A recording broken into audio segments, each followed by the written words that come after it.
and whilst this week's Devil the Detail podcast, I'm Rob Parkinson, and I'm here talking all things Salford Devils. Joining the show this week, as ever, we've got Paul Whiteside. How's your week been, mate? Travelling the country up and down. Tell us your journeys today. Today I've been to Accrington, West Orton, and Wivenshaw. Tomorrow I've got all over tomorrow. I've got to Widnes and Warrington tomorrow. So yeah, I don't like going to Widnes and Warrington and St Helens and them sort of places. So, but no, it's been good. It's been busy. It's getting busy now and keeping me fit, running up and down stairs all day. So yeah, I'm doing all right, mate. Today's been a bit of a funny day, catching up on my phone and what have you, but hearing that news and what have you this morning. But I don't get a lot of time to go on my phone really, so until the end of the day. So perhaps being busy is a good thing. Yeah, keeping Britain warm and keeping you away from flammable when bad news comes. That's the plan.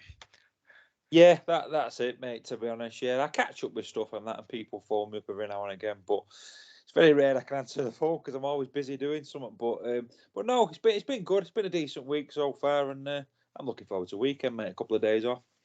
Good. Also, join us. We've got Paul Parkin. How's your week been, mate? How are the eyes? Yeah, not bad. Not as glamorous as Paul's. I don't get to these sunny locations. Yeah. I'll be honest. I've done Jaff all this week. I've not done a thing that I can think of any note. Yeah, no, my eyes they're all right. They're where they are. Do you know what I mean? I can't do much with them at the moment. But yeah, no. Other than that, it's all I will say is there's never a dull moment, is there? So today, like Paul said, today's been interesting. I've spent a lot of time flicking through social media and. I didn't keep particularly well last night, so I was on it literally all night reading stuff and preparing for today. I think it was a bit like Christmas Eve, but in a bad way. But yeah, other than that, my life at the moment, I'm not going to complain. There's people a lot worse off than myself, so it's just a shame that the season's over for us, and I haven't got anything to look forward to in that way. Yeah, this is the sort of the darkest part in it, really. The season's just finished. We've got a long wait, haven't we, till February. Night's getting darker. Paul's getting busier. It's just grim. But hopefully we have a few things planned over the off season to keep our listeners excited. Couple of weeks till our podcast awards evening in London. Very excited about that. Got my ticket today, situated on a balcony looking down on the stage. I am. All the tickets in the main sort of bowl have gone. 400 tickets. I was like, I've got to get in here before I can't not go. So we're on a balcony. So I might take my little red flag, hang it from the balcony, so I can see it on the stage if we win, Parker. Yeah, that'd be good. Well, I mean, if you win, you got a long way to go to get down to the stage. Well, that's a bit of a worry. You might have to, parachute down or something. I don't know. Yeah. I mean, look. What will be, but I'm sure it'll be a really good night. I mean, we can only hope things go our way, but if they don't, we're there anyway. We've been, we're nominated, we're up there, and that's all we can ask for. So yeah, should be a good night. Hopeful. We're hopeful. Excited times. So loads going on. So we'll start with the big news that broke today. So Brodie Croft and Andy Ackers have gone to Leeds Rhinos. Paul, obviously, we knew about Brodie Croft. It's been an agonising wait for me because obviously we did the podcast 2 weeks ago and we were under the impression it was imminent, and it took them 2 weeks to get the deal done. Yeah, it's been like a rumour every day, and you've just been waiting. I mean, I must admit I'm not really a Leeds person, but I don't follow their Twitter. I won't give them a follow, but I kept clicking on it every day to see if it had been updated or it had been announced. Because my mum texted me last night, or was it the night before, and said, "Oh, Brodie's gone to Leeds. It's on their website," but it wasn't. It must have been that Leeds Live, and she got a bit confused with it. And I thought, "Oh no, he's not gone yet." And I kept thinking, "Well, he's not gone yet, so maybe he's not going then. Maybe it's a load of rubbish." And then obviously it must have broke early doors this morning because I think I got a couple of text messages when I was on my way to Accrington. Stopped off for a coffee there and a bit of breakfast and that, and I was reading all about that while well, I had me brew, so that was great. But no, I think we saw that one coming. I didn't see the Andy Ackers one coming, to be honest with you. But it's disappointing, isn't it? It's disappointing to lose good players. There's no doubt about that. And a player of star quality like Brodie Croft, I think it's a bigger kick in the teeth, isn't it? Because he'd be hard to replace. Somebody like that. So. And especially going to Leeds as well. I'm no lover of Leeds, so I'd rather have got a Swinton than Blue Leeds. But it's disappointing. But it's not going to change how we feel about Salford, is it? Let's get that out there straight away. So yeah, it's disappointing as anybody else. But I'm not blaming people like certain people are on Twitter and that. I think it's gone a bit of a meltdown today, and I think some people need to just wind it in a bit because it has gone a bit wild, hasn't it? And there's no need for half the stuff that's been said. Yeah, it's a fan meltdown, Parky, that causes the most damage, I think. It is said on the Rugby League Live website that the fee for both is around 300,000, which is a club record. So that's something to take from it. Not enough. No, not enough by far. I think Brodie on his own is worth that. So I'm very surprised. That does seem a bit low for me. I mean, I don't know what we got for Dupree. That's another one that we don't know of. But that was a record. So, well, how much was that? That makes it sound like that wasn't an awful lot. So that's a bit disappointing. Look, like you say, we knew Croft was going, and I think from when he re-signed, we were all surprised. Obviously, the length of the contracts and everything went with it, but there was always that caveat that somebody was going to come in, and we basically tied him down to make sure we got a fee, which is the right thing to do. We've seen Jacko and we've seen loads of players in the past who've come to us, we've made them a name, and then they've gone, and we've got nothing for it. At least this time we've got something to show. For me, the Andy Ackers one really actually hurt me a little bit. A guy we got from the Championship. Paul Rowley's obviously worked wonders with him like he does with everybody. As I say, a sign of a really good coach. If you can improve players, not just take over a winning team, that's not the same thing. And he turned him into an England international. And then if what the club are telling us is correct, he's asked to leave at the same time. That's disappointing. That's really disappointing. A little bit of maybe it's mutual, the fact that we don't know what he earned, whether we could afford it or what, I don't know, but a little bit of payback for us would have been nice. But he's gone now. We move on. It's just I see both sides of the argument, and I understand why we had to do it. But it disappoints me. It's disheartening. I know lots of people who've messaged me in the last week, and like Paul said, there's been a lot of name calling and things like this. There's no need to go that far. Let's just stop that straight away. Rightfully, fans have got concerns, and that's fine. I don't mean, you're a stakeholder. I don't mean as in a shareholder. I mean, you actually, this is your club. Whether you've got shares, you've got a season ticket, or what, whether you just read the paper to find out what the results are, it's still your club. But you can ask questions. That's exactly what authorities need. Otherwise, you end up like a government who's just running away with things. So I get that. But the amount of people who've messaged me saying, that's it, I'm throwing my season ticket in, or I'm not renewing, and it's not going to help. But if that's how you feel, that's how you feel. Don't go if you're not happy with it. I get that. Don't do something that doesn't make you happy. It's just ridiculous, isn't it? So that's the knock-on effect of it. That does it hurt us more by losing these players and saving money? Are we losing money because people aren't going to come? Sponsors may not want to be involved. I know it's a catch-22. I know the club have got to find that this 300 grand that we've got might just fill that gap. But it doesn't help us improve as a club. That's the other side of it. It keeps us on a balance. And people are saying, well, it'll keep us in Super League. I don't want to just stay in Super League. I want to compete. I want to be good. I want to be going to finals again like we have done in recent years, and semi-finals and being in the playoffs. And I don't want to go back to where we were 15, 20 years ago, even a couple of years ago with Richard Marshall, where it was awful every week. You're turning up thinking we've got beat already. I don't want to return to that. So it's finding that balance and seeing what the club do now. That's gone. Brodie's gone. Croft's gone. Ackers is gone. Whoever else is going to go, he's going to go. But the club now need to be positive. Spread good news. Give us something to go at. Say this. We've got this money now. That's that hole plugged. We can move on. Here's what we're going to do for next year and going forward. This is the plan. This is what we've got. And if there is still financial difficulties and there are holes to fill, tell us. Don't hide behind things that we can't. This is what's causing the problem. A lot of the communication has been poor. I don't expect the club to come out on rumours. That's ridiculous. Nobody does that. Papers make rumours up.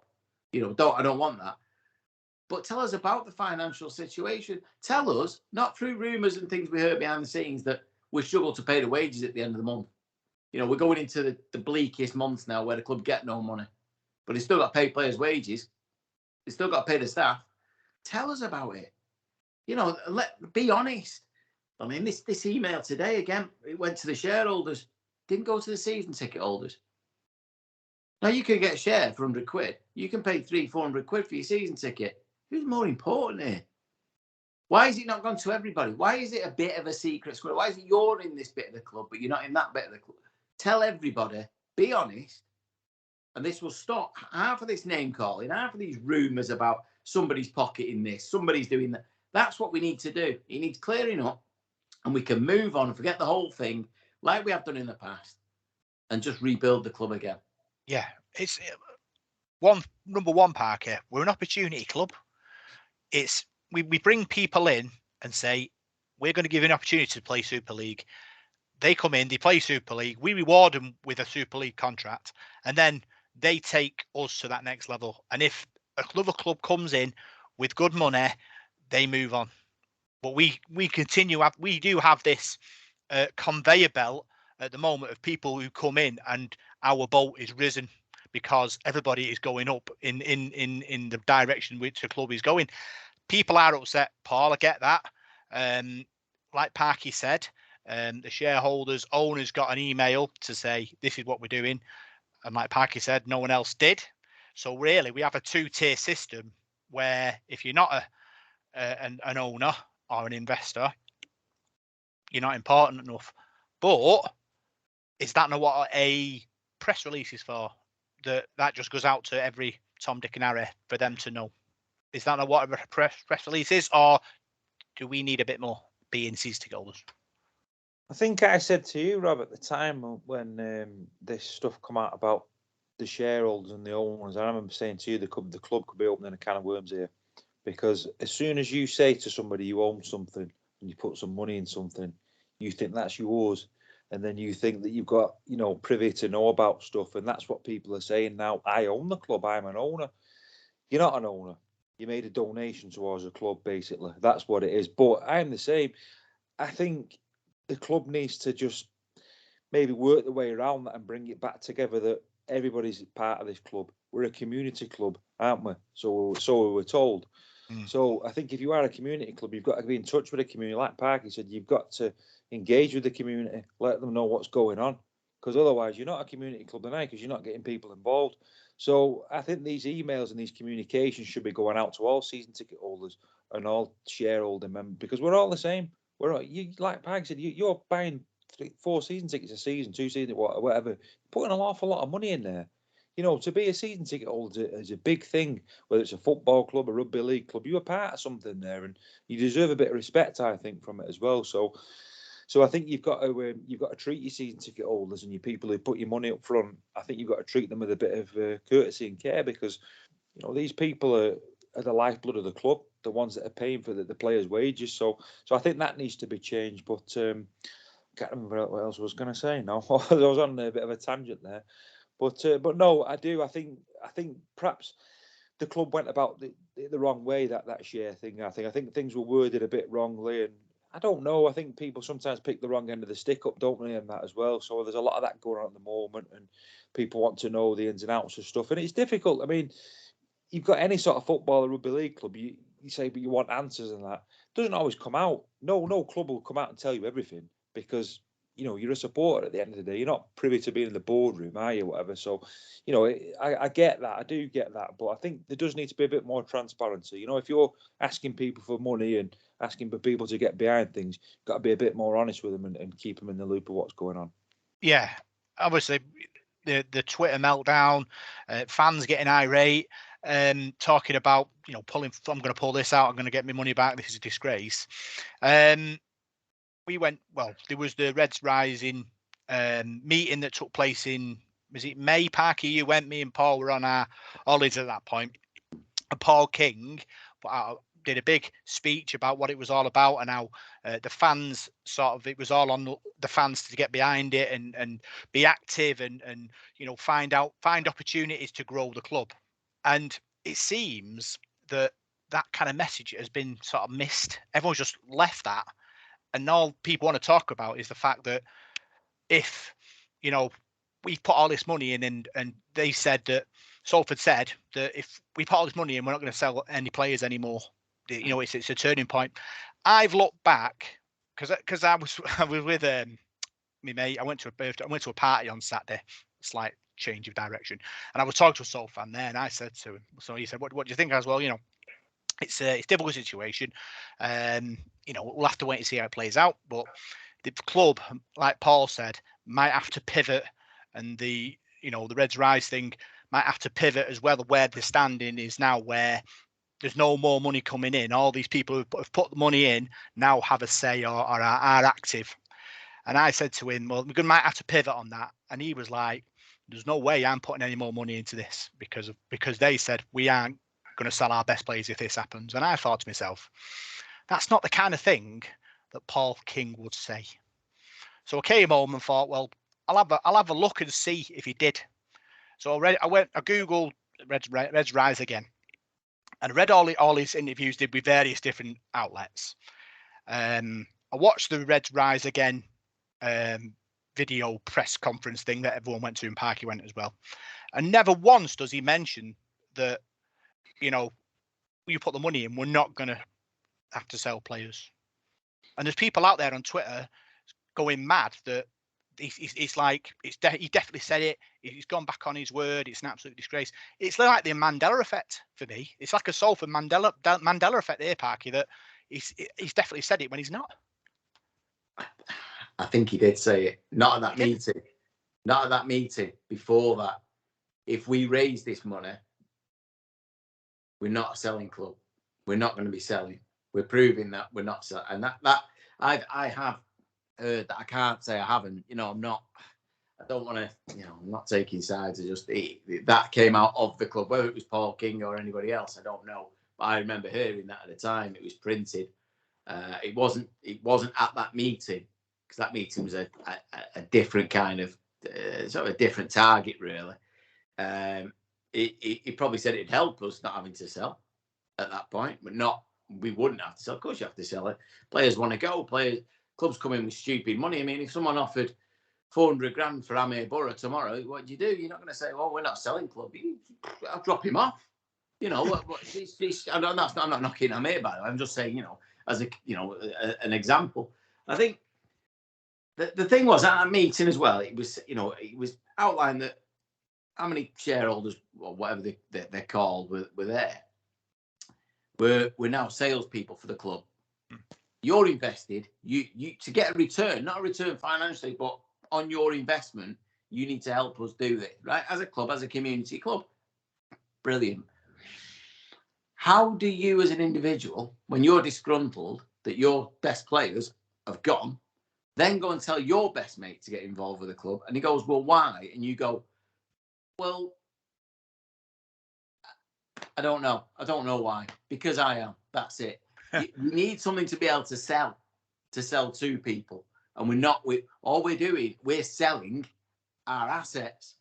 And I know we have to see, this is where it's conflicting, because we have to, because the financial hole we find ourselves in through the RFL and Sky, and then through our own inability to bring money into the club. That's the big one for me. We've never been self-sufficient anyway, so you can't blame other people all the time. It doesn't help. but other clubs are carrying on. I know that most of them have benefactors, but what we do, are we out there looking for one? Are we? I don't know. Is the club actively on a market? No, it's a community club now.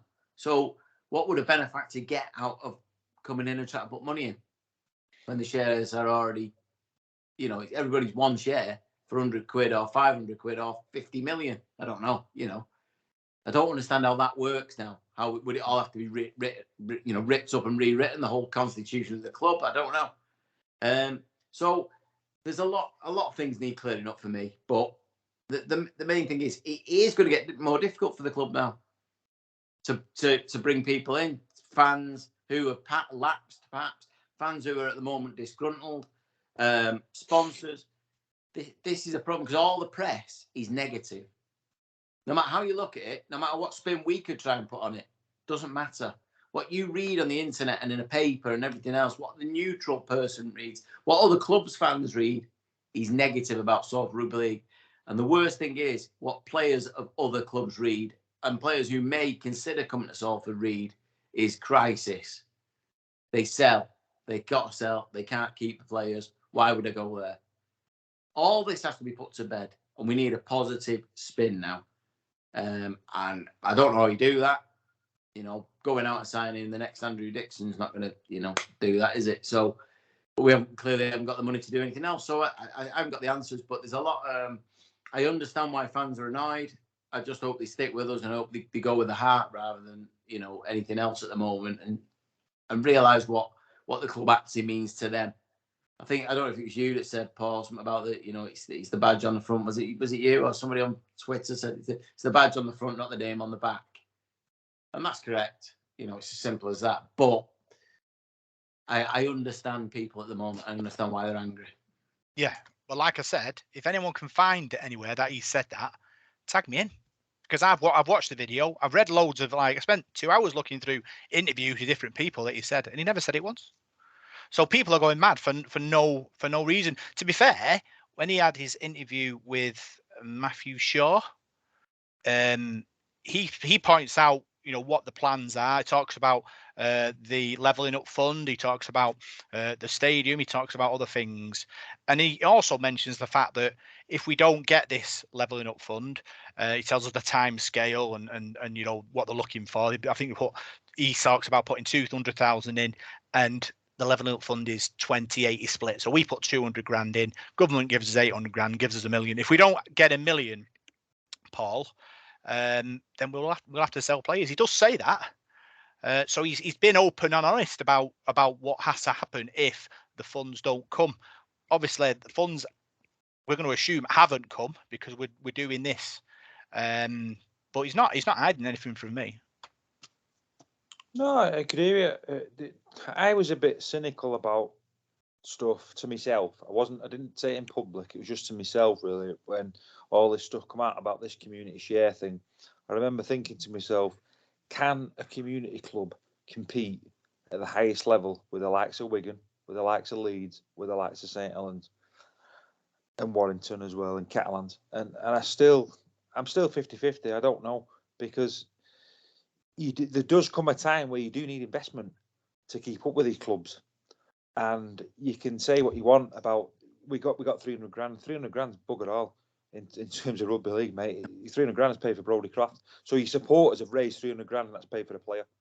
You need 20 odd players in a squad, so it's a lot. You're talking an awful lot of money, and which we haven't got at the moment. So I'm not a mathematician. I'm not good at maths. I failed maths at school. I don't know about numbers and all that.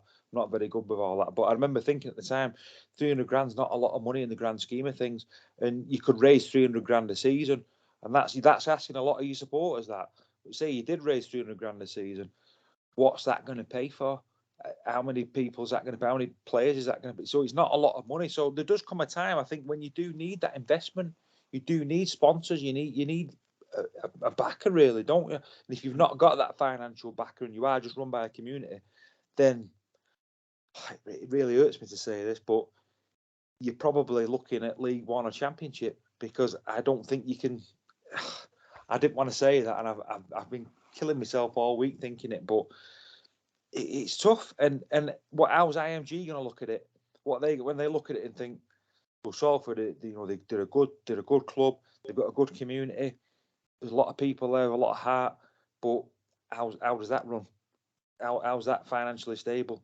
And it kills me to say it, Rob. It really does. It hurts you, but it's you just look at the cold hard facts, aren't you? Yeah, but what I'm saying to you is the Reds Rise Again scheme was only ever about infrastructure, Parky. We talk about being a community club. We've got a first team, we've got reserves, we've got a under 16s, we've got a 14s, we've got a 12, we've got a Rising Stars, we've got a ladies team, we've got a wheelchair team, we've got a learning disabilities team, we've got a physical disabilities team. They've got links into local community clubs. So we've got a skeleton there, right? And all this Reds Rise thing was putting meat on the bone. It was about getting people in the club and around the club to seek out opportunities for funding to grow the club. I know what Paul's saying, and he's saying if it doesn't work, we end up in the Championship because you'll have the same old faces doing the same old thing, right? But this Reds Rising is a different kettle of fish. It's do or die now because we are the fans that drive this forward. We can't point the finger at anybody else. You've got to point the finger at yourself. If you put juice into this Reds Rise tank and you're not actively helping the club, promoting the club, finding opportunities for them, then what are we doing this for, Parker? Yeah, I think, right. I mean, we know that the money couldn't be used. That's a definite couldn't be used. So anyone who's listening who thinks, why didn't they just put that money into the players and pay the wage? That money raised could not be used for players, cannot be paying players' wages, could not. It had to be used behind the scenes at the club. We hired 2 or 3 new members of staff, I believe. I mean, I don't know what they're on, but if you want to hire professionals in certain areas, they'll cost you money. They'll cost you good money. £300,000, £350,000 doesn't go a long way. If you're paying someone, I don't know, 30, 40, 50 grand a year or whatever, and you might need 5 or 6 members of staff to come in. The point is for me now is we're not going to get that 360 grand next year for next season because the fans aren't going to do it. They're not. I mean, it's just some might want to give money, but you're not going to raise that kind of money again because it's just not going to happen. So that commercial team now that we've paid for now needs to raise £360,000 in the next year to fill the gap that was made this year to keep their job going. Right?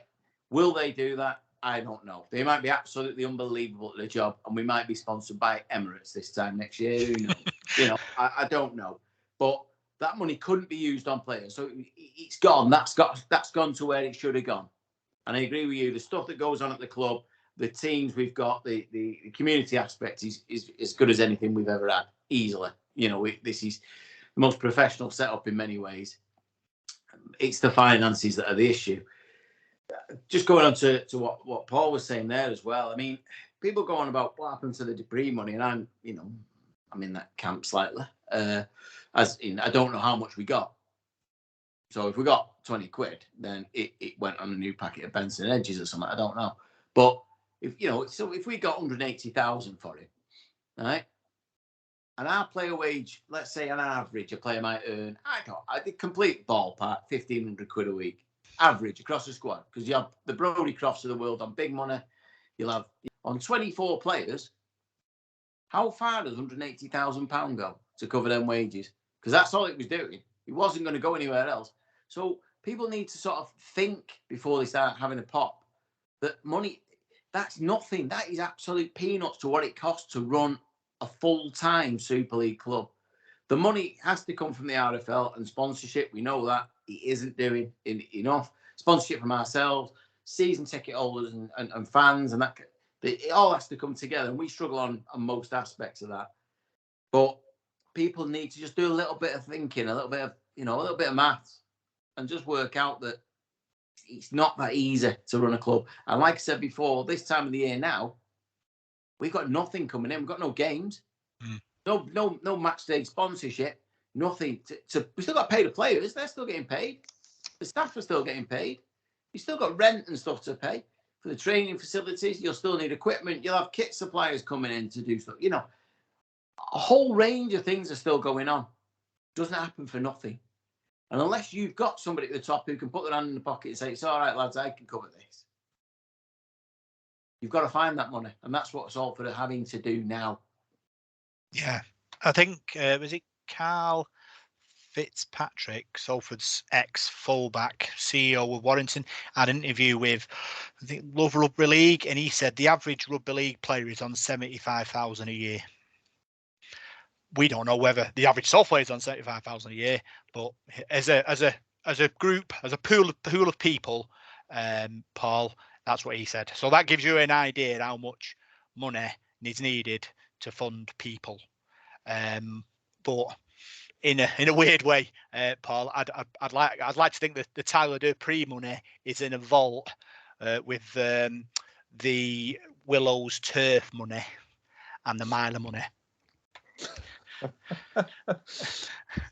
Yeah, well, it just shows you, don't it? I mean, if that's the case, I'd go with that. I'd say 75 grand's probably about right, something like that for a player. Because, and I know you just said there, I don't know what the average Salford players on, but well, if they weren't on 75 grand, they wouldn't be playing for Salford, would they? They all want to go and play for somebody else, so they must be on that sort of money. So you could add your Tyler Dupree money to your Brodie Croft money and your Andy Ackers money, and how far does that go to cover 25 lots of 75 grand?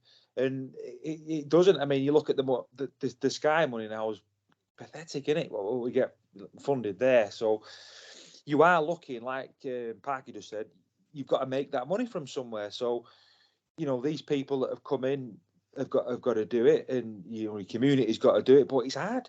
Where does the money come from? You've just asked for a load of money off your supporters, and they trump that up. So your supporters have trumped up for season tickets.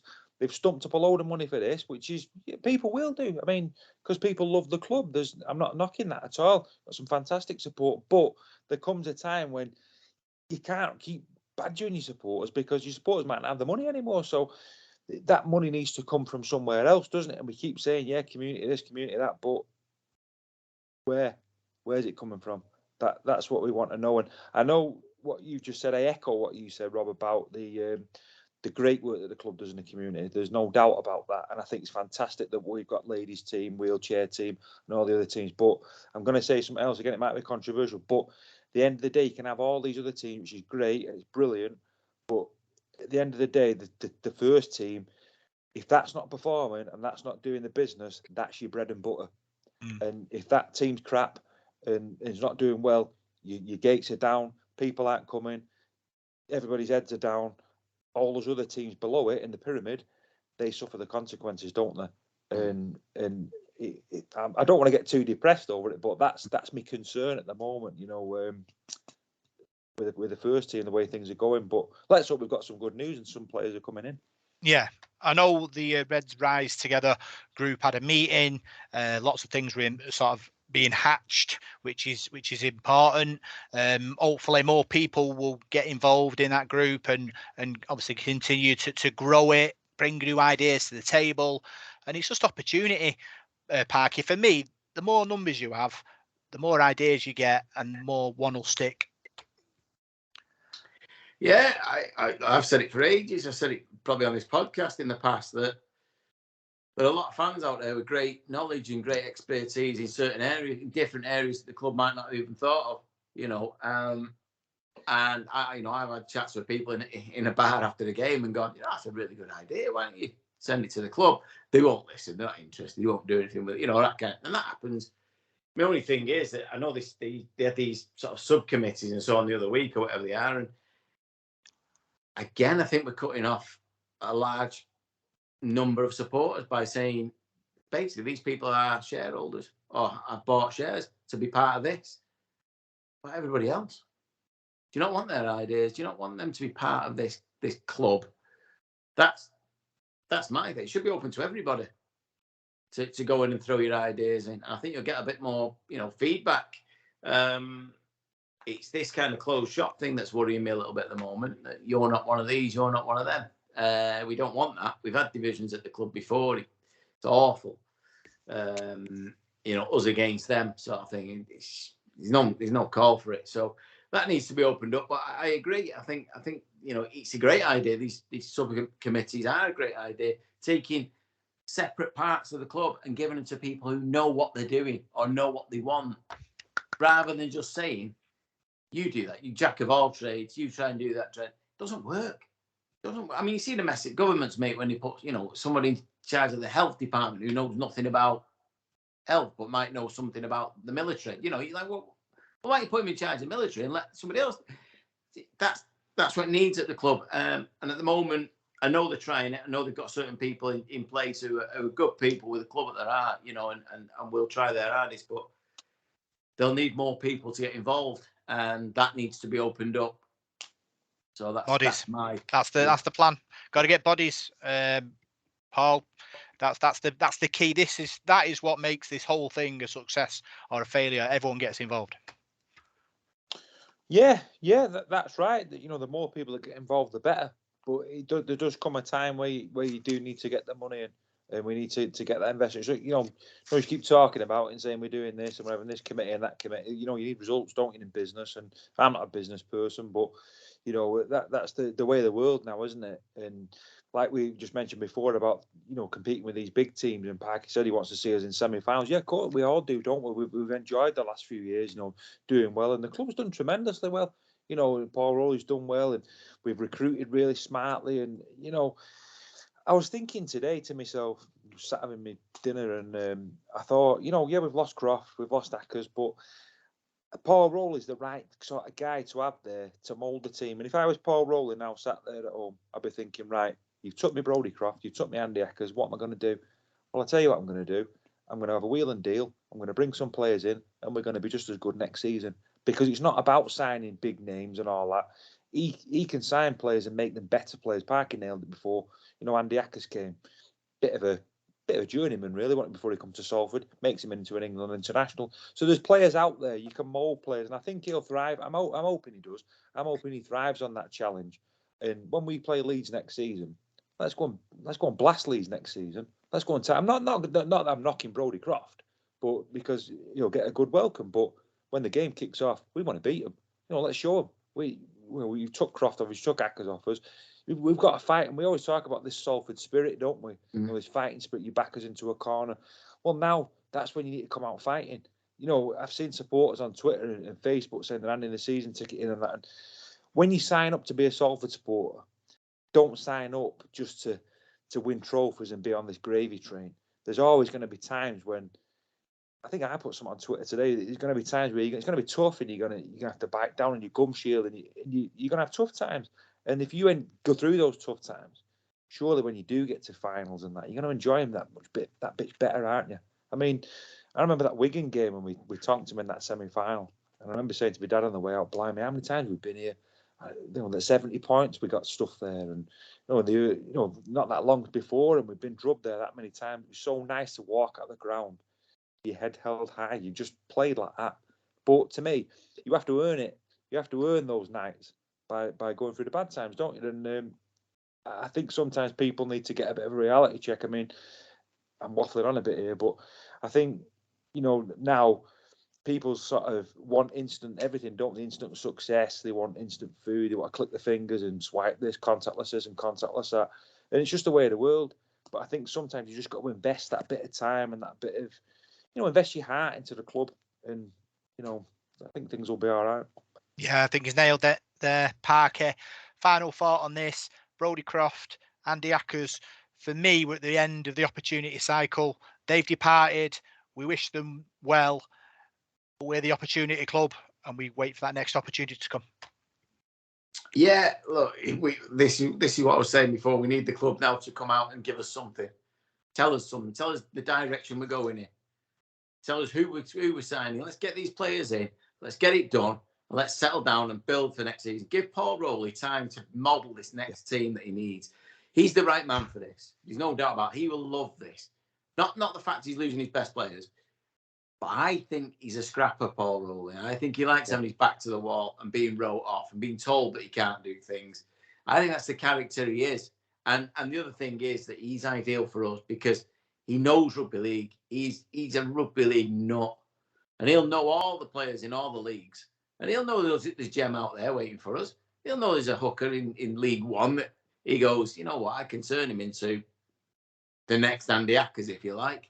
He'll know what he wants. And there will be The standoff one's different. You do need experience. You need quality. That's in Super League. That's going to be an issue, and I get that. And we will probably have to take a step down from Brodie Croft, but that's life, unfortunately. But I think he's the right man, and I think he can. I think he'll be reveling in this. He'll roll his sleeves up again, and he'll say, right, it's us against them again. Forget them. They've gone. We move on. And like you say, I wish both players, all the best. I've got, certainly, I mean, Brodie Croft for me, people had to go. He wasn't as good as he was the year before. I think people watched him a lot closer last year, other clubs.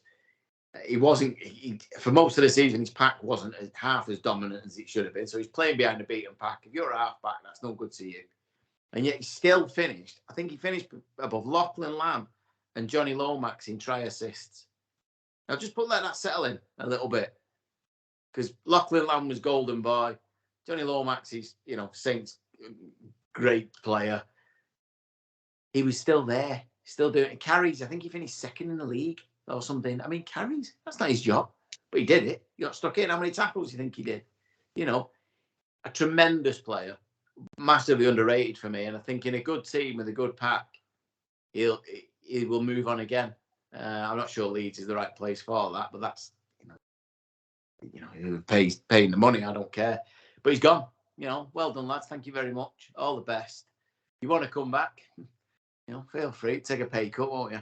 And and we move on. So, the club's still standing.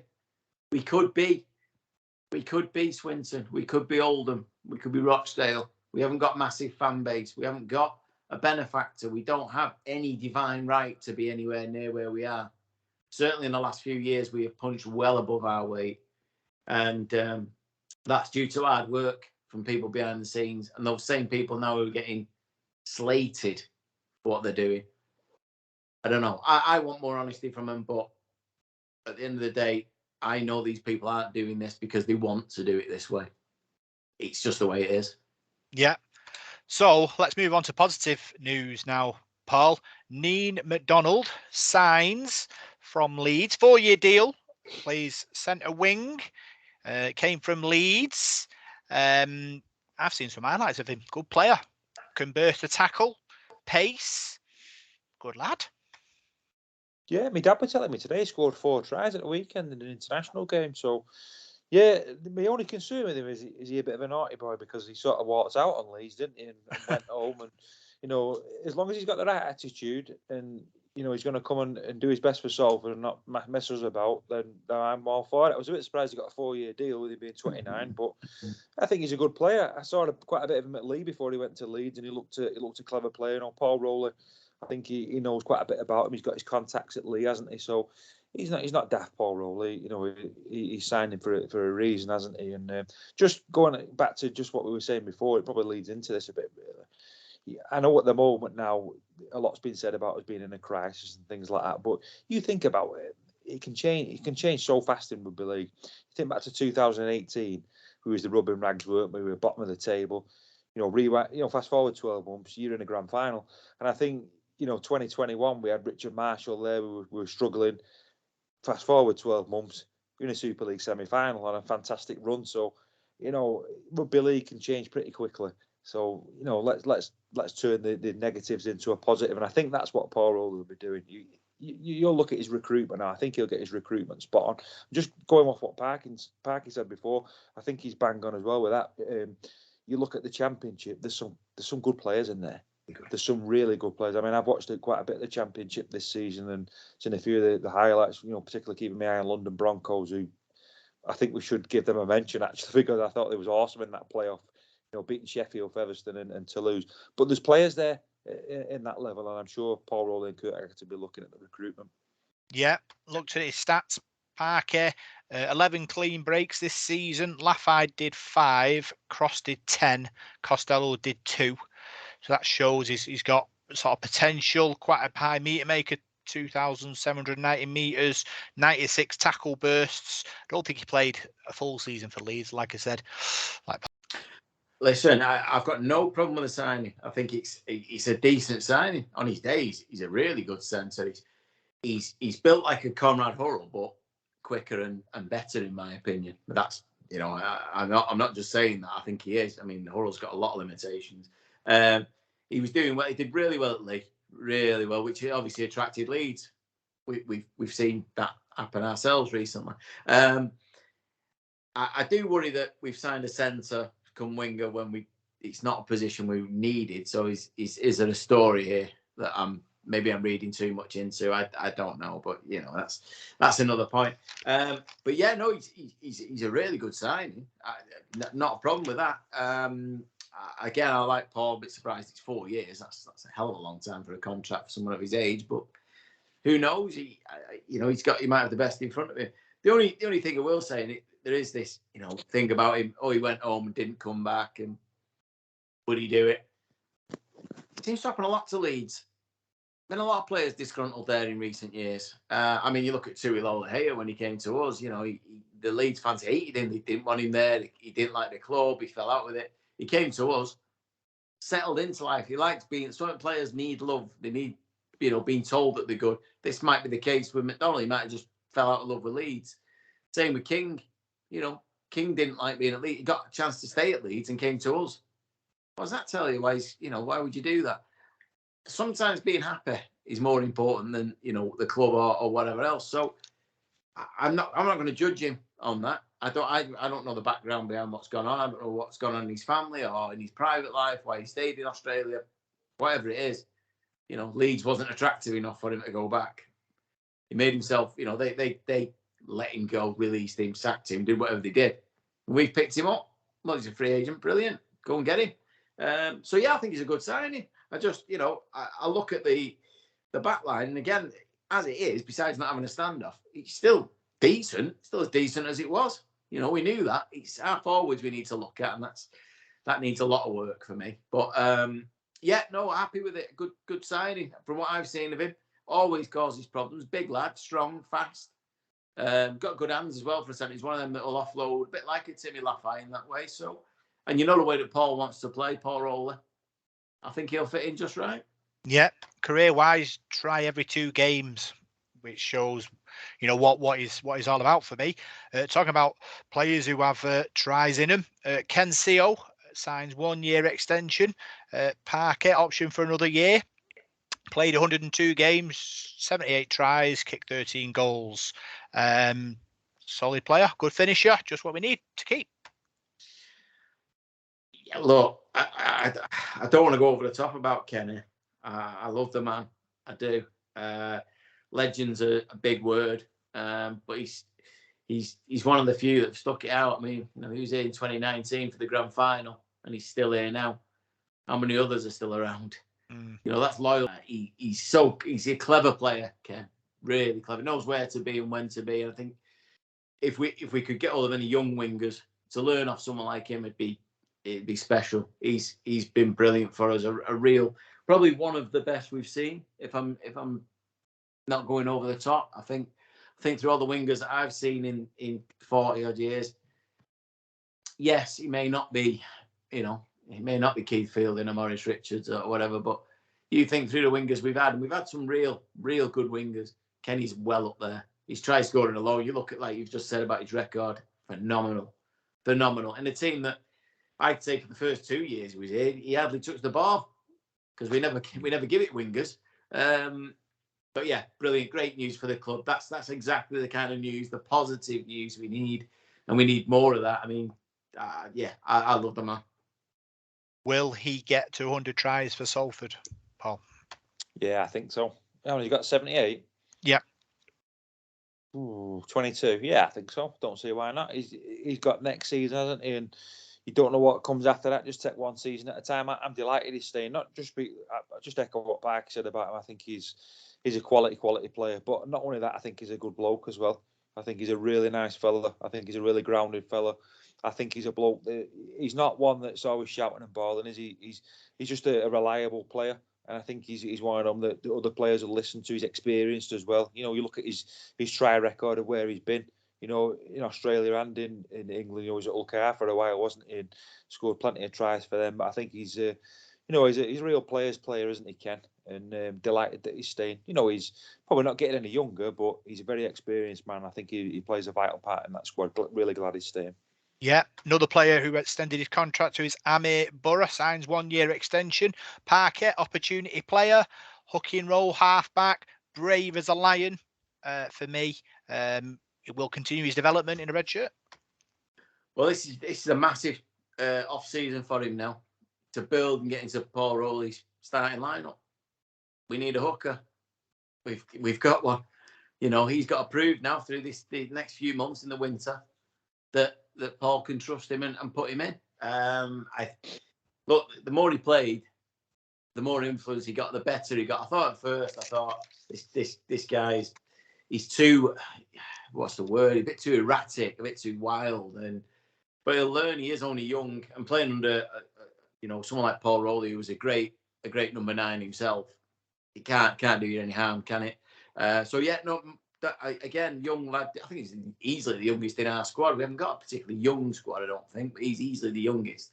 So he's got plenty of time to develop, pick up tips, keep working hard. And now, if he works hard through this winter, who knows? He might be our starting number 9 next year. Opportunity knocks. Paul, obviously, with Andy Ackers sort of departing, spots up for grabs. Obviously, got Chris Atkin there as well. Got options, possibly Paul Rowley in the market, looking for a replacement. It'll be interesting to see what happens. I thought he was going to say Paul Rowley's going to play then, okay.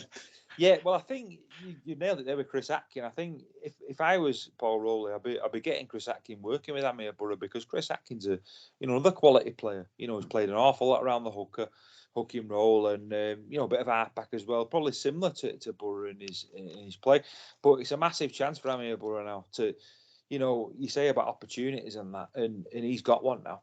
Paul Rowley speak to him in the close season and say, look, we've lost Andy Ackers. Probably wasn't ideal. I probably still saw you as my number 2, but there's a chance here now for you to be my number 1. You prove to me. You get on the weights, you get yourself in top condition, get yourself in mint condition and ready for that, February, and you could be my starting hooker. So, we've all said he's got a lot of potential, but I think that there comes a time when you've got to fulfil that potential, haven't you? Because you'll get to a certain age in rugby league and your career's passing you by. You see lads in Australia, they're 18, 19, they're in the first team squad, they're playing, aren't they? And, think about great players in the past.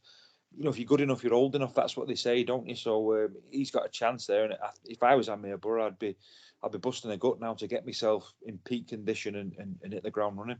Yeah, let's move on to player departures. Reserve player Jack Stevens signed for Swinton Lions. Parker, from what we saw of him, he was super. We had high hopes for him breaking into the first team setup, but obviously departed to Swinton Lions. Yeah, very disappointed to see him go. We spent a few years now sort of grooming him, making him, the player that we want, and I thought he was going to be possibly the future of the club. He seems a strange one to me that he's got. We don't know why. We don't know what goes on, what choices have to be made. But I wish the lad all the best. He's certainly got a lot of talent, and Swinton have got a really good player there. And now he'll also be one of those that'll have a point to prove. He's been cast off by a Super League club. How many times has it happened? They have to come back, and he'll do really well. He's a really good player. I think from what I've heard of him, his attitude's right as well to learn and to get better. So, yeah, disappointed to see him go. And again, another player that we, just wish all the best. Is this, Paul, opportunity club the flip side, where you look at him and you think, would he get in front of Amir Burra? Would he get in front of Chris Atkin? Would he get in front of Mark Sneed to nail down that first team spot at this moment? Well, I suppose you don't know until you give a lad a chance. I know he's playing in the reserves a lot, wasn't he, Jack? And I've seen him a number of occasions, and I've always made the same comment. And I spoke to his dad a couple of times actually, and he always seems to laugh when I say this. But I think he's got a good a real top pair of hands. He's a real good distributor of the ball, and that's one thing I noticed about him as soon as I saw him. And I think he's got a really good attitude as well. He's got a bit of pace. He's probably not the biggest. He's only very slim. He probably needs to fill out a little bit, but he's still only 21. So to me, I was disappointed. I thought perhaps maybe to loan him out for the season would have been a better bet. You know, if we sort of said to Swinton, we'll loan you for 12 months and you just contribute, to his wages sort of thing. So would that have been best for both parties? Swinton are getting a cheap half back. They're not paying a full wage to him, and yet he's still on our books. So would that not have been better? I don't know. I thought we'd signed it, and forgive me, I can't remember if we have, but I thought we'd signed a half back from Leeds, a young lad, and I can't remember his name. Is that right? Speculation, man. Was it we're not signed him. All right, okay. Same as the Ethan Ryan one. We've not signed him, have we? Right, okay. Speculation. No. I thought we'd signed an halfback from Leeds. I'm sure someone had told me, but I couldn't remember. So, no, I thought we should have kept Jack on loan, but loaned him out. But good luck to him. I think he's going to be a real good player. Swinton got a good in there. Yeah, so we'll have to wait and see how that progresses. Talking about Reds that are in, obviously this time of year when the season finishes, it's international season. Parker, Billy Walkley and Charlie Glover played for Wales against Cumbria last week. Sean Murphy and George Channock will play for Ireland against Scotland in October the 29th. So, good luck to all 4 lads there representing your country. It's a great honour. Yeah, what does Salford bring to it? What does Salford ever offer anyone? Yeah, again, through the reserves, we don't have an academy. So this is, we have to probably throw them in at a level that they probably shouldn't be playing at maybe at times. I mean, Billy Walker, I've seen him a few times. I think he's a really, really good player, really talented. And I think he's one that, again, we just talked about Jack. We can't give these lads the ground and then just let them go. And I just find it strange, just going back to Jack and the same for Billy and everybody else at the moment, is that we're obviously going to be running with a very small squad again next year. We don't have massive budget. These lads are on peanuts. Could we not have just put them in the first team squad? Call them up if needed. Give them a run out in a Challenge Cup game. If we get I don't know, we might get somebody, Midlands Hurricanes in the Challenge Cup or something, whatever it is here. But give them a chance. Then I think with Jack we've lost that. I think that's a bit strange. I think Paul was right about the loan thing. That might have made more sense. So we've got to be careful that this financial problem we have with the first team doesn't knock on and we lose these players, because there's some real talent in that reserve team that will get better and better in the next couple of years. Yeah, I think Billy Walkley and Joseph Cooper in Franks, Paul, they were in the squad, in the first team squad. Didn't make an appearance, I don't think. But obviously 12-month training with the first team. Opportunity for them now, obviously, with departures and less sort of Super League money and other sort of issues, they may get more game time. Yeah, well, I was going to mention to you, every week we sort of stand at the door waiting for interviews, and when the players come out, we always see players come out at different times and whatever. Yeah. There was a guy that always used to come out with a suit on, and you used to say to me, "Who's that young lad?" Well, I know who it is. It's Joseph Coop Franklin, because he started following me on Twitter the other day, and I clicked on him, and I thought, "Oh, I'll follow him back," and I thought, "That's that lad." So yeah, he was in the first team. We kept seeing him every week. I can't put a name to his face, and that's Joseph Coop Franklin. So he has been in the first team and around the first team. So, and when he's played for the reserves, I know he played really well. So let's hope he's in the first team for next season. I'm pretty sure he will be. That's put a name to that face anyway, so we know who that is, Rob. Yeah, I was going to get every time he walked past, we look at each other. Who's that? I don't know. Well, at least we know now. Now we know. Other things happening this week, Parker. Wharton Cricket Club. There's a race night on Saturday, 21st of October, for the Supporters Trust. £2 a ticket. Kids go free. Sponsorship available. Helps fund the development for player pathways. Good thing. Hopefully people get down there and support that. Yeah, completely forgot about that. Oh, it's this Saturday, isn't it? Oh God. Yeah, no, I love a race night. I do. They're a good laugh. That'd be a really good night. That slightly annoyed. I forgot.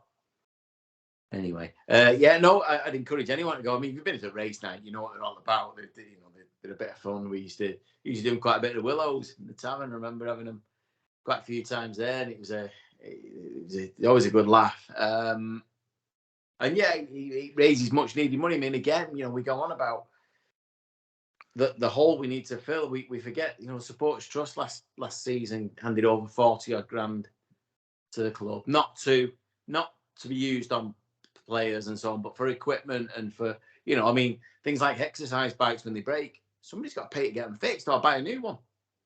Well, that's what this Supporters Trust does, and and then you've got the player pathway, which helps aid the next generation of players to come through. It's a great thing that these people do. Again, we go on about the people who bought shares for these are probably some of the same people, but this is the other side of it. These people are already working hard to make money for the club. We can't keep asking the same. But yeah, no, brilliant. It'd be a good night, that. I'm slightly annoyed now. You shouldn't have told me that. Also do sponsor a try. I think they raise, is it £4,000? I think for that. I think I've surely put a note out, might be wrong. But yeah, I think it's always a good thing to get involved in with that. Paul, just make sure that you keep on top of it if you do sponsor a try, and don't think, you know what, I'll leave it for a couple of weeks, because if we hit a rich vein of form and we stick 60 on somebody, then you're in big trouble. There's a few people flapping, was it that last season before we beat Wakefield with 70 points? There's a few tries in that game, wasn't there? Yeah, and I thought you were going to say bet responsibly and all this race night at the weekend, because I've been to a few race nights over the years, and you tend to let your beer drinking take over, don't you, and end up throwing all sorts of money at stuff. I mean, I've been to races a few times. I don't really know a lot about horse racing, but you just sort of go with the names, don't you? And that one sounds great, and lump a load of money on it, so be careful. Yeah, it'll be good fun if you can get down there and support that. There is also a 150-year anniversary dinner taking place on the 18th of November at the stadium, where legends past and present will be there for a Salford Devils extravaganza. 3-course meal, 60 quid. Parker promises to be a good night. Yeah, I think I'm sadly priced out of that one. Again, I'd love to attend, but it's not that kind of, there's a lot of money a month before Christmas, and personally, we've got a lot going on at home as well. As we're redecorating the house at the moment. It's not a viable thing to do. If it was 30 quid, I might have considered it, but I think 60, and then your transport and drinks on top, it's a little bit pricey, and I dare say there'll be an auction and a raffle and everything else. So it'd be a great night. And I don't know who these legends are that are turning up. It'd be great to have a list of names. It'd be some players that I'd love to catch up with and have a chat with, and maybe you might not see him for 20, 30 years, but again, we need to celebrate it. We definitely do. He's come a little bit late in the year, I think, now. And just before, like I say, a month before Christmas isn't ideal timing, but it should be, it'll be a great night for those that can make it. Yeah, £5 of it goes to the Salford Red Devils Foundation. Paul, smart dress code as well, so that probably counts me out. But yeah, you're not giving me a breakdown of the menu, unfortunately. I'm quite looking forward to teasing you with what's on the offer, Paul. If it's a 3-course meal, mate, it's probably going to be soup, a pudding, and I would say chicken and veg and potatoes. Excellent. That'd be my guess. Yeah, that's what you usually get a sportsman's dinner sort of thing, anyway, like that. So I'm sure it'll be a good night. I'm surprised he didn't have it like sort of in August when we had all the legends come to the St. Helens game. He could have done it around about that time, because there was a lot of ex-players come to that game, didn't they? So no, I'm sure it'll be a good night though. But like Pag said, it's a bit close to Christmas for me, and what we've got a few birthdays coming up as well with the girls. So so it'll be a bit of a busy time for us. But you never know. Might get some overtime in. Yeah, massive VX3 sale happening, Parker, up to 40% off. Home shirts for 20 quid. Red Star Belgrade 25 quid. Garner shirts 15 quid. Go, go, go. Well, yeah, I quite fancy one of them Red Star shirts, by the way. Yeah, I like them when they came out. They're really good, aren't they?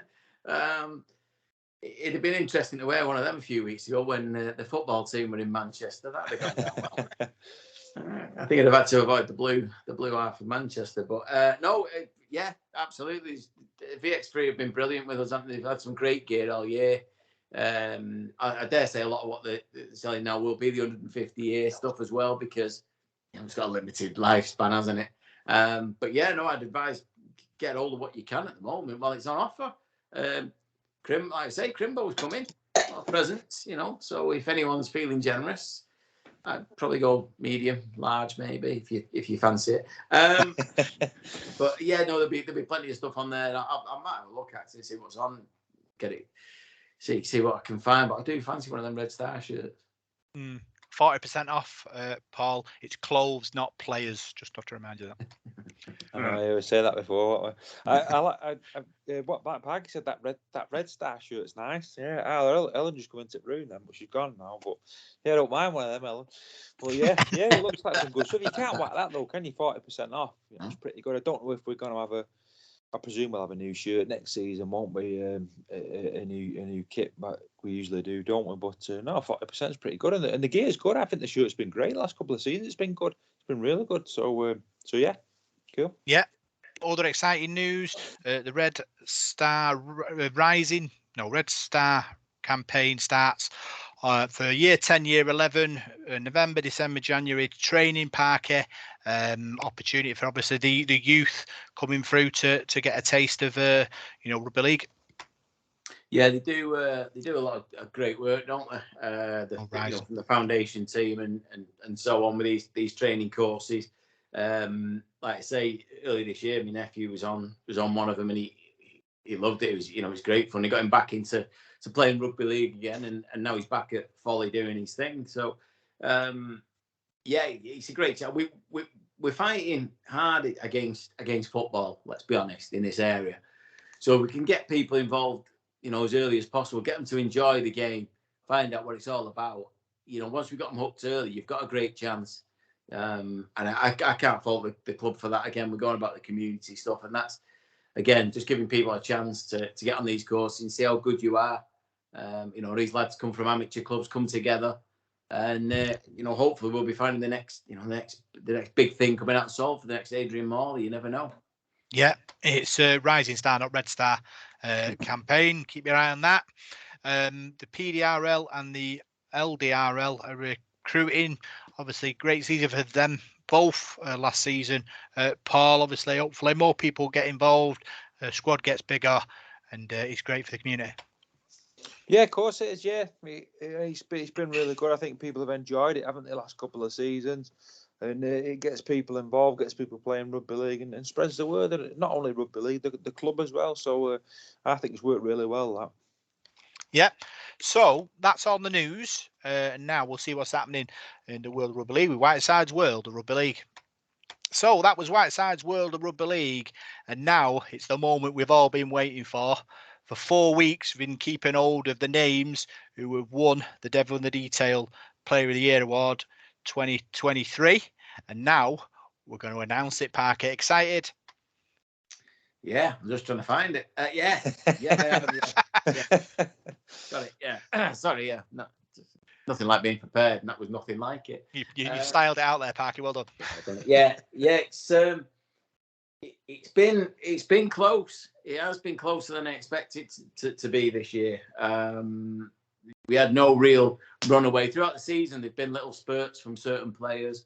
Obviously, early on, Ollie Partington was a big front runner, and then Tyler Dupree, when he hit form, that he took over, and it's been up and down through the year. There's been a lot of movement, and a lot of players towards the back end of the season made big runs up the leader. But yeah, it's been tight, but we do have a top three.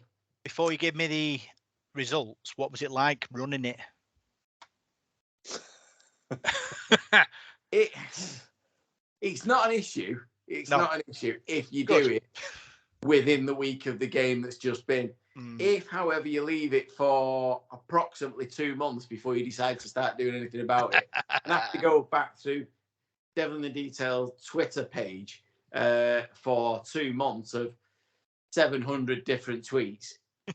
Not as much fun as you'd imagine, you know. But no, it's good fun. It's my own fault, but I've got it all sorted. You know, I came up with a lovely couple of spreadsheets and everything. It gave me something to do. And like you say, I've reviewed it as it's gone through the season as well. It's given me a chance now to sort of have a look at how players form, dips and goes, or one game, how clear one person won that man of the match compared to everybody else. Did that mean that he was much better, or the rest were rubbish, or what? You know, it's just interesting when you look back and then you look who the game was against. And you think, I remember that. Yeah, he was excellent that day, or whatever. I mean, one of the big ones for me was I think it was Matty Costello in one game. Absolutely ran away with it. I think he only got 2 more votes for the rest of the year. Yeah. But in one game, he was clearly the man of the match. It was really strange. But yeah, no, it's been good. And a couple of players are very unlucky to miss out on the top 3. But you know, this is how people vote, and whether you agree or not, that's how you've seen the season. It's up to you. It's all your fault. Yeah, don't blame us. So yeah. So, give me 3rd place in the 3-word match reports man of the match. In 3rd place is my idol, as it is Callum Watkins.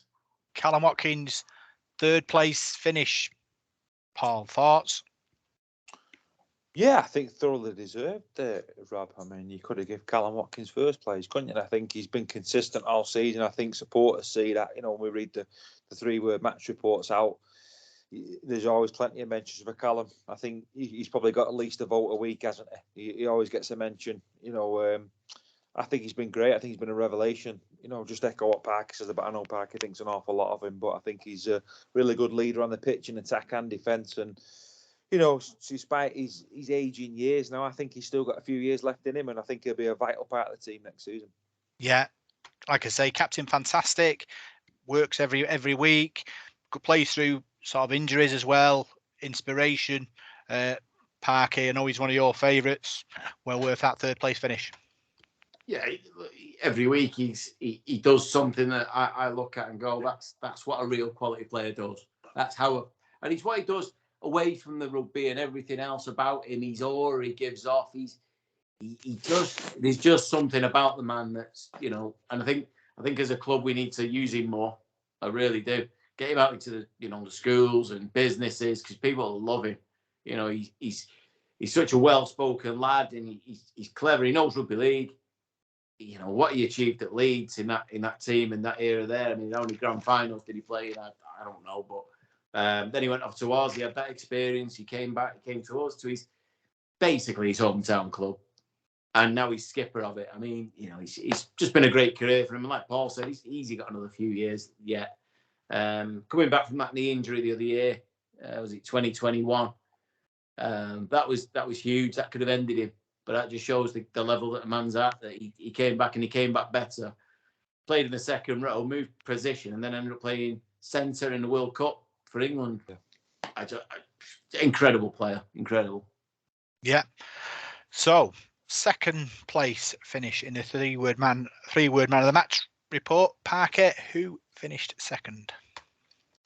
I'll just put my black armband on for this one.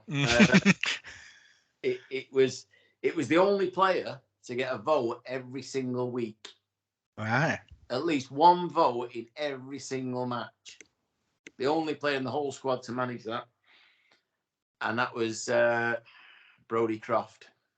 Brodie Croft.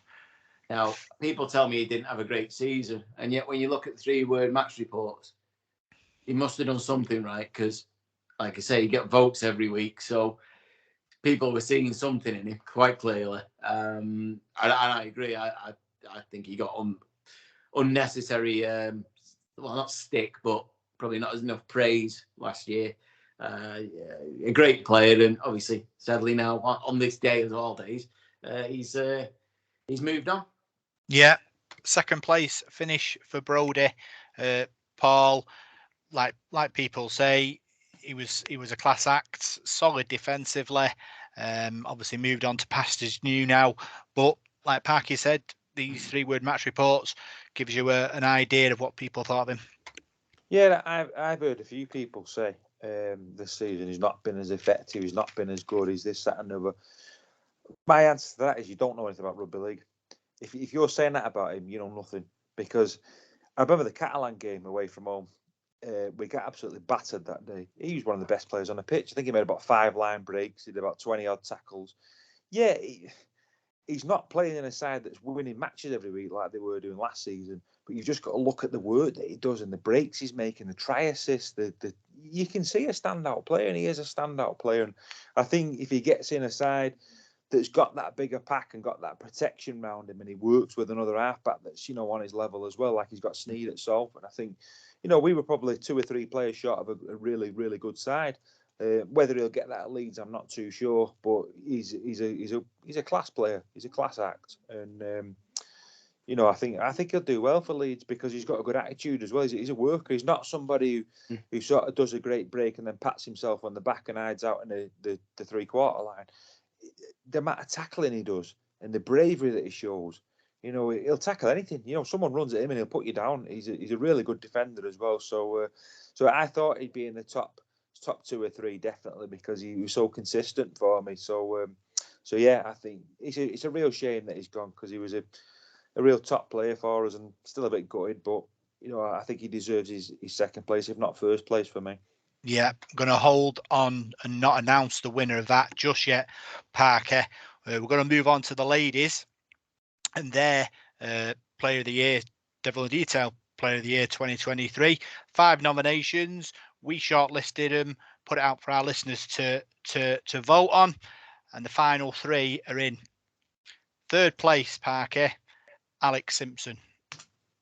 Top try scorer, knows where the line is. She's got X factor. She's a leader, great in defence. Top pro for me. Yeah, right. So I think the other week when we were sort of announcing them, it was difficult with the ladies, really difficult because there's so many contenders who was. She was clearly one of them that were of a level. Do you know what I mean? It was so evenly matched right across, and she's the good thing is that you find with Alex is that it's consistency. The same every week. She doesn't have peaks and troughs. She doesn't have a great game and then every game's of a great level. She's solid, like you say. She knows where the line is, and that doesn't surprise me at all. I don't know what the team's going to be next year. I don't know what's happening, who's staying, who's going, or anything. We don't know about the ladies, less than we know about the men's at the moment, and we feel a little bit like mushrooms with that. So it'd be interesting. But hopefully she's one of them because she'll be another year wiser, another year better, and a massive cog in that team. Yeah, like I say, got X factor. Paul, she's got great strike, but also she's a leader. She marshals, I think it's the right hand side of the defence. Got a Lauren Else on that side. As a unit, they are very solid. So I think she obviously finishing 3rd. She probably she was within touching distance of 1st, but it shows how good of a player she is. Yeah, certainly. I think from what you've been saying, the voting's pretty close, isn't it? I think you've had some real star performers this season, and I think the team has really progressed, hasn't it? With the promotion, playing it, some tough teams as well. And I think that the voting's probably shown that how close it's been between the ladies and how well they played this year. Yeah. So 2nd place in the Devil in the Detail Ladies Player of the Year 2023 was Brogan Evans Parker. All action, brave as a lion, top tackler in Super League, top carrier in Super League, shift positions from interchange hooker to loose forward at the beginning of this season, and has been absolutely inspirational. Fantastic player. Won, I think, the club's Ladies Player of the Year award as well, but she didn't win ours. I'm slightly shocked at that. I'll lay it out there. I voted for her. I thought she was Player of the Year. She's an absolute dynamo. Really is. Like we said earlier in the year, she switched positions, and it was natural. It just didn't. It doesn't. Some players it'll take a while to click in. I mentioned Callum Watkins before, the way he transformed from a centre to a back rower. She's everywhere. She's fearless as well, absolutely fearless. And I don't know if you've heard her being interviewed. She's actually quite funny, but she knows what she's talking about as well. She knows the game. She understands. I am a bit surprised at that. I thought she'd have won it. So it'd be interesting to see who has won it. But no, she's a really good player, really good. And like you said, just puts her nut down sometimes, and you go, "What are you doing in there?" But that's the role that she plays. And a massive. I mean, she's a massive key to any success that we might have in the future. I think she's someone we've got to keep hold of, because I think other teams, certainly Super League teams, would look at her and take her. Yeah, she's, like you say, she's inspirational. Paul works so hard. Like you say, top tackler, top carrier in Super League, shows the energy and the engine she's got. Yeah, certainly. I know a big favourite of yours as well, Rob. Like you said, terrific engine, terrific work rate, and had a tremendous season and scooped the player awards at the club, didn't she? So yeah, I'm waiting with bated breath here to who actually has come first. Whoever's come first has had a good season, then. Yeah. So the winner of the Ladies Devil in the Detail Podcast Player of the Year 2023 is Sage Bannister. Parker, new to the club in 2023, slotted in at fullback at the beginning of the season and was sensational. Always in the right place at the right time. Decision making was first class. Scored some fantastic tries through the season. 2 tries against Castleford, an 80-metre effort against Cardiff, I think it was. Great defence against Lee. Every team needs a Sage Bannister to be successful, and I think I'm so glad that our listeners voted for her to be the Devil in Detail Podcast Player of the Year 2023. Yeah, I get that. I can see that. She has been. I mean, her try scoring alone, something like you've just said there, she knows where the line is. She's rapid, but also sort of got them sort of, what's the word I'm looking for? I suppose silky skills, isn't it? They get you through them spaces that you shouldn't be going through. It was going to be a problem for us picking a fullback for the team. You know, we had Lucy McKeown last year all season who scored tries for fun. It was, you know, rapid. I don't know what happened this year. To be fair, I've not seen her. I don't know if she's still at the club or what. So to fill that role, I mean, fullback, it's not an enviable role. It's not a great role to play. There's a lot of pressure on it.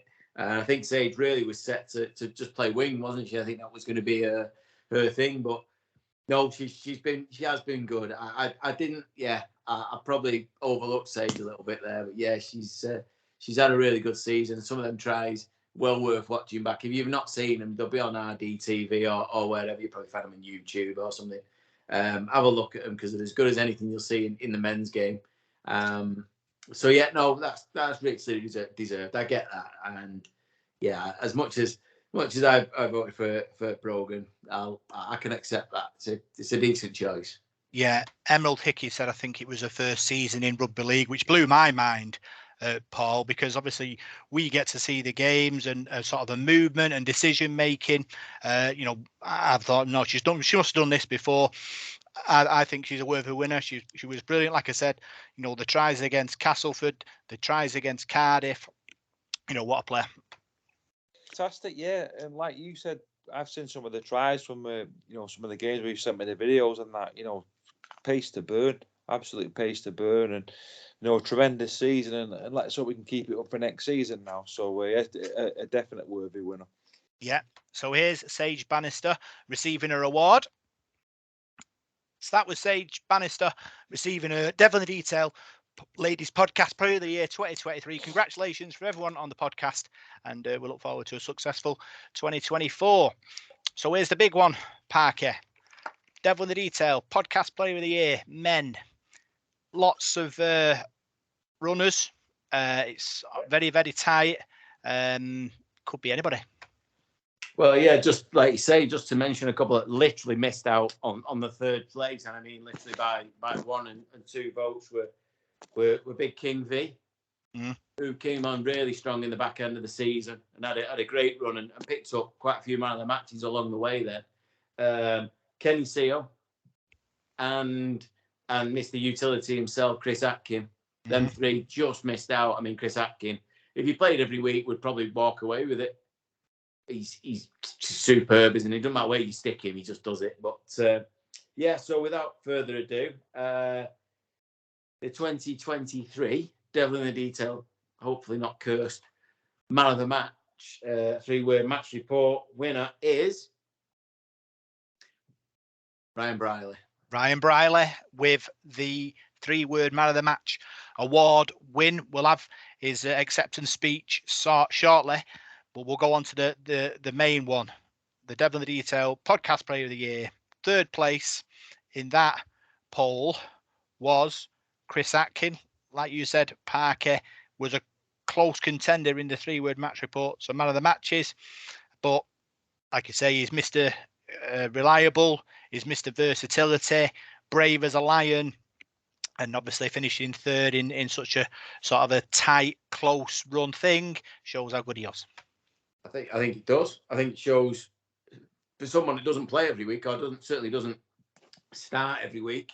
What a phenomenal player he is, and how lucky we are to him. We've said it 1,000 times how lucky we are. He does play anywhere. I think he's only prop he's probably not played, and he could probably do that quite well. Some of the games he's had this year have been brilliant. He speeds the game up. His reading of the game he's brilliant. I mean, we forget that he was a first choice halfback, Super League halfback. You know, at OKR before he came to us. He's not some lad we've just picked up from, I don't know, Blackpool Borough or something. You know, he's a quality player, and I think he gets in quite a few Super League teams straight away. And I certainly think the bottom 3 or 4 teams last year could have done with him. So yeah, we're very lucky to have him, and I'm delighted we've tied him down. Hopefully, he's one of them doesn't go anywhere. So yeah, 3rd place. In a team like that, when you don't play you don't start every week, he's a great effort. Yeah, Chris Atkin, Paul, 3rd place finish. What's more to say? Oh, Chris Atkin's a quality player. I think he's a quality player, quality bloke as well. He does everything right. My dad always says to me every week, he takes some hammer. He takes loads of hammer. He always says that every week. He always sort of come off and battered and bruised, and he's always in the wars. He's such a brave player. You know, he'll go there and do the stuff. So he'll put his head somewhere where he shouldn't probably really. But I admire him, full of admiration for him. He's one of them. He's so patient. You know, if he doesn't get his chance, he just carries on and just does as he's told. You know, you see that when you interview him. He's such a humble guy as well, and really nice fella. And I'm very, very proud we've got him in our club. And like Parker said, he was first choice halfback at OKR, wasn't he? And at Salford, he's more a hooking role that he plays, isn't it? But he's at home at most places in the team, and he's much more than a utility player. I think for us, I think he's real quality. Yeah. So the runner-up in the Devil in the Detail podcast player of the year, Parker, was Callum Watkins. Obviously, we know he's one of your favourites. We've talked about him before in the 3-word man of the match reports. Runner-up behind the eventual winner, shows how good he was. Yeah, he's every week with him, isn't it? He's every week. How many times is he injured? I know he got suspended for a game for nothing. Very odd. The last game of the season, he came off with his arm all done in. A couple of weeks before, he'd done his knee in. Still turns up every week. He's a warrior, a real warrior. And just someone we, again, like you say about Chris Atkin, we're very lucky to have. Very lucky to have Callum Watkins. I'm sure even now in his 30s, there'll still be clubs in the Super League that would love to take him off us. You know, hopefully he's tied down and staying and not going anywhere, because that would be a killer. That really would. But he's just an all-round top rugby league player. Simple as that. Top pro, top player, great skills, great work rate, great attitude, lovely fella. You know, just brilliant. And doesn't surprise me that he's number 2. And like Paul said about the 3-word match report, could have won it. Could have won any of it. You know, so glad he's here again next year. Yeah, it's character, it's culture, Paul, and he provides that. He's not a screamer, he's not a shouter. He inspires by the way he plays, and to be the runner-up in the Podcast Player of the Year award shows what the listeners think about as well, how what he brings to this club and the team. There's not many players in Super League knocking about in Super League now that's got the experience that Callum Watkins has got. He's been there and done it. How many grand finals he played in, how many trophies has he won? You look at his record at Leeds. I mean, like I said, I'm no lover of Leeds, but you got to admire what he did there. He was in a cracking side there, and a real household name, I think, in the sport.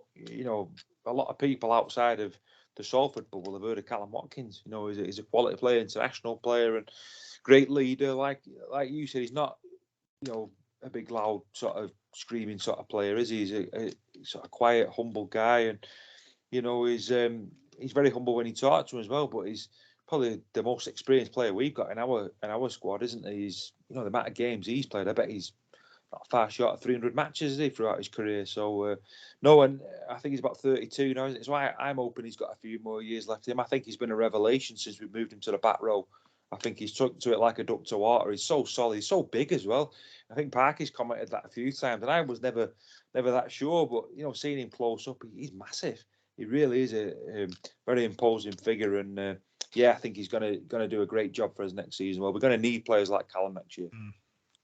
So, the winner of the Devil in the Detail Podcast Player of the Year 2023 is Ryan Briley. Parker, double winner. What can you say? He's one of our own. Yeah, I think he swept up at the club awards really as well, didn't he? It just shows what a season, what an influence he is. And when you listen to him, being interviewed, and I've listened to him on podcasts, and you see him on BBC doing his bit on there or whatever, he's just, I mean, he's great to listen to. He's just a bit like Paul Rowling. You can see why they get on so well. He's a rugby league mad, isn't he? He knows the game inside out, and he's learned. And he said in an interview this year that he's now playing the best rugby of his career. And he's learned over time that his games had to change. He couldn't just be a try scorer. He couldn't just back people up. He had to contribute more. And him, Croft, and Sneed and Ackers this year, the four of them, have made this sort of connection with each other. I know it happened last year as well, that they know each other's game. They follow each other. They understand how each other played. And he's such a vital part of what we do. And the fullback role's changed so much in 20, 30 years. But he is a great modern day fullback. He's brilliant at what he does. He's safe under the high ball generally. He reads the game well defensively. A couple of times this season where he's tracked back and wanted to cast away, where he ran back 50, 60 metres to catch their player, drag him over the touchline, that kind, like the Nile Levels one a few years back, is that kind of thing. And being a Salford fan, it means more to him than just putting on a shirt and going playing. He's putting on his shirt and going playing. And he plays for Salford the way we'd want to if we could, if we had his ability. And 20 years younger or whatever. But yeah, he's been brilliant for us, and rightly so. It's an easy decision this year, I think, for him to sweep up all the way across the board. Yeah, talking about listening to him on the BBC, you don't have to do that. Here he is now, accepting his award. So that was Ryan Briley accepting his award from me and you, Paul, after the Catalan game, and he actually looked quite shocked, didn't he? He did. He got a bit emotional, didn't he, Rob? He did. He sort of gave us a big compliment, saying that his family listens to the podcast and things like that. And I think it just hit home to me how much of a Salford supporter he was. And he is. He's one of us, isn't he? Really, he's been watching Salford a long time, and as a kid, he was watching Salford, and I think that's what makes it more special. I think for Ryan Briley, and I think I saw him come out on Twitter actually today, saying about the Brodie Croft thing and how much it sort of, I can't remember what his exact words were, but he sort of said it as a supporter, really. And I think he genuinely does care, doesn't he, about the club and about how the club goes. And I've got so much time for him. And I remember when he first signed, and it was a cup game at Wigan, and we got beat 20-0 last season. And he was getting so much stick from the supporters behind me, and they were slagging him off. And his confidence seemed really down. And I don't know what happened. He just seemed to click a few weeks after that, and I don't know what it was, and he started playing really well. And I think people warmed to him, and we got that chant going. He's one of our own, and he's a player that's had to work for the admiration of the supporters. I don't think they instantly took to him. I think it's took time, and I think he's become one of us because of his performances. I think well, the awards speak for themselves. Don't need to win both those awards, and he won the club awards as well. I think you've done something right there. I think he's had a terrific season. Catalan at home for me, Paul. That was his turning point in his soul for sure. Stuck his head through the line once, and then from then on he's been tremendous. So yeah, what a player. It meant the world to him. You could tell. Yeah. But yeah, what a player. Fantastic. Congratulations, Ryan. Congratulations, Sage, on your awards in 2023, and we look forward to more in 2024. And I'll say big thanks also to our listeners for voting. Over 500 votes. Parker was tremendous. Had to condense the actual poll because it was coming towards the end of the season, but still, over a week's pretty good. That. Yeah, very much so. Very much. I'm quite surprised. That is more than I thought. Obviously pointless without listeners. Absolutely pointless, isn't it? To run anything. And their interaction is much light, but obviously we need it. We need to know what people think. We need to know what you think. I mean, at the moment, it's easy to go on Twitter and read absolute drivel or some people coming out with what we consider sensible points. But it'd be nice, for people to let us know on here via our Twitter page what they feel at the moment, and maybe we can express for them if they need. You know what I mean? If they're not, sort of wanting to come out themselves or whatever, and we can do this, because I know that certain members of the club do listen, to what we say, whether they take any notice for them, but fans may have a point, and we could be that voice for them if needs be. So we're here for that, and happy to help. Yeah, obviously it's three lads and a laptop, Paul, but without the listeners, like Parky said, there's nothing there, is it? It's a community, it's engagement, it's everything and more. Yeah, the listeners make it, Rob, don't they? The listeners are what you do it for, don't you? And we do the reports and the videos and daft stuff like that. You do it for them, don't you? And people who can't get to the game and they might want to listen to us and find out what's gone on. So, no, that's what it's all about. I think the listeners make the show, don't they? And they enjoy it. We enjoy reporting for them and chatting about it. And I think it works really, really well. I think we've got a good thing going, haven't we? And I think we respect the supporters, and I think they respect us as well, don't they? Yeah. So that's the end of this week's podcast, Paul. Another great show, lots of different topics covered. The big news with Brodie and Andy Ackers today. Sort of a bit emotional, but as a club, we roll on. Yeah, I think I needed that today. I was like sort of plodding along at work, and I sat for sort of 20 minutes at dinner time. I had a cup of tea and on my own in my van, and I was desperate for someone to phone me up, and nobody phoned me, and I didn't like mithering anybody else, so I just sort of plodded through the day on my own. But I think I needed to chat to you too tonight to get off me. I feel okay. I'm feeling all right. Just keep our chins up, and like I said before, you just keep going, don't you? I mean, what do? You don't give up, do you? When a player leaves, it's not the end, is it? You just keep going, don't you? And you get knocked down, you get taken on the chin, and just move on, don't you? And I think Salford supporters, we're used to that, aren't we, over the years? It's going to be tough. We're always good for a call, Paul. Anytime you need me and Parker, ring. Well, actually, don't ring Parker because he never picks up. Is that right, Parker? Can you confirm or deny that? Yeah, that's fair. I'm usually in bed. Yeah, no, look, I mean, I just want to sort of echo what Paul was saying before about, we were saying off air, earlier on about people going on, these are the worst time, worst Salford team, worst club, worst this, that, and the other.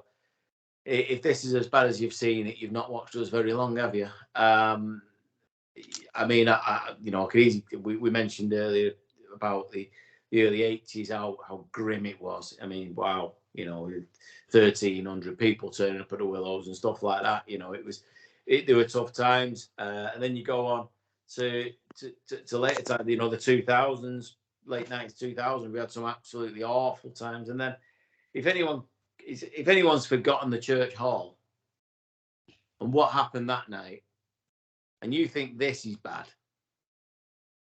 just think back to that night when we thought it all gone. The whole dream had died. We didn't have a club anymore. Nobody wanted us. We had no money. We'd gone bankrupt. We were basically gone. That was it. And it felt like a death in the family. Now, for all them fans now that are saying, that's it, I'm not going, I'm giving up. Just think about that. Think about that. And you might not have your club forever. So I'd just say, just keep watching. Because when it's gone, it's gone. And without you, it will go. So just reconsider. We'll get through this. I'm as annoyed as everybody else, but we've got to be realistic. It's about balancing books. I don't want to be Swinton. No disrespect, or some disrespect, but I want to be Salford. I want to be Super League Salford. And if this is what it takes to be there, then it's a sacrifice we have to make. Wow, what a way to finish there, Park. He had a lump in my throat there. That was amazing. Yeah, so that's the end of this week's podcast. Like you say, we've got the podcast awards in 2 weeks' time. We'll keep you updated with that. If we come back victorious, we'll let you know. So big thanks for joining us on this Devon the Detail podcast. I'm Rob Parkinson, and you can find us on Devon the Detail SRD. You can find us on Twitter at DITDSRD, and you can find us on SoundCloud, iTunes, Radio Contact, Spotify, and YouTube. I want to say good luck, Reds, but chin up, Reds. We'll see you soon.